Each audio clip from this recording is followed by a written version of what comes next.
My name is Joey, and for the last 2.5 years, I've lived full-time on a sailboat in the Caribbean.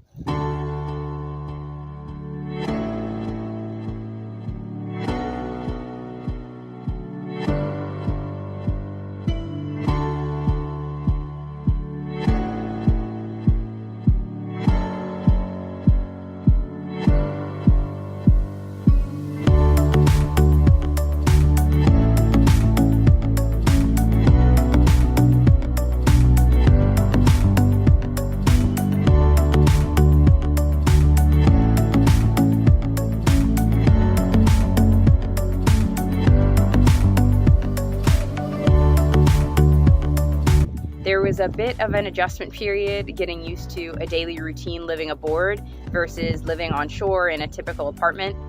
The biggest difference, I'd say, was constantly being prepared for and being okay with perpetual inconvenience.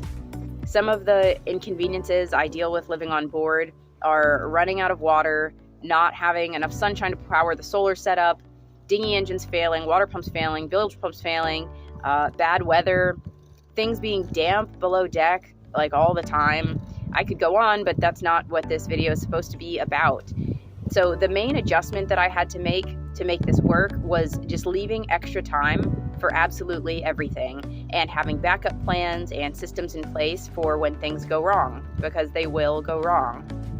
One of the buffers that I have in place is that when I'm going to work in the morning, I leave time to run errands before work.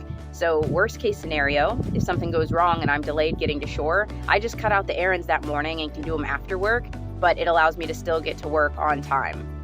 There are a few small things I do to anticipate days when the solar is running low.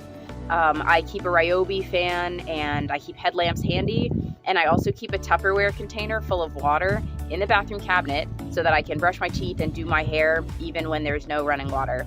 It took me probably 2 times of having to do my hair and brush my teeth using an Nalgene water bottle to decide just to keep some designated emergency water in the cabinet.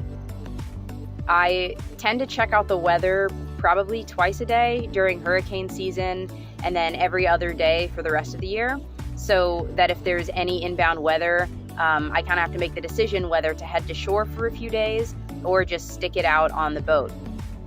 We love when it rains here because it fills everybody's cisterns and it cools the temperature off by a few degrees, but sometimes it's a bummer when it rains first thing in the morning. On those days, I pack my work clothes and shoes and a towel inside a dry bag, and then I get dressed in a swimsuit with like shorts and a t-shirt over top to make the dinghy ride into shore. On those days, I know I'm going to get absolutely soaked and there's no fighting it. So instead, I just get to shore soaking wet and change into my work clothes once I'm on land. When first adjusting to living full-time on the boat, each of these things seemed like such a pain, but once you get the systems and the workarounds in place, it just becomes part of everyday life living aboard a sailboat.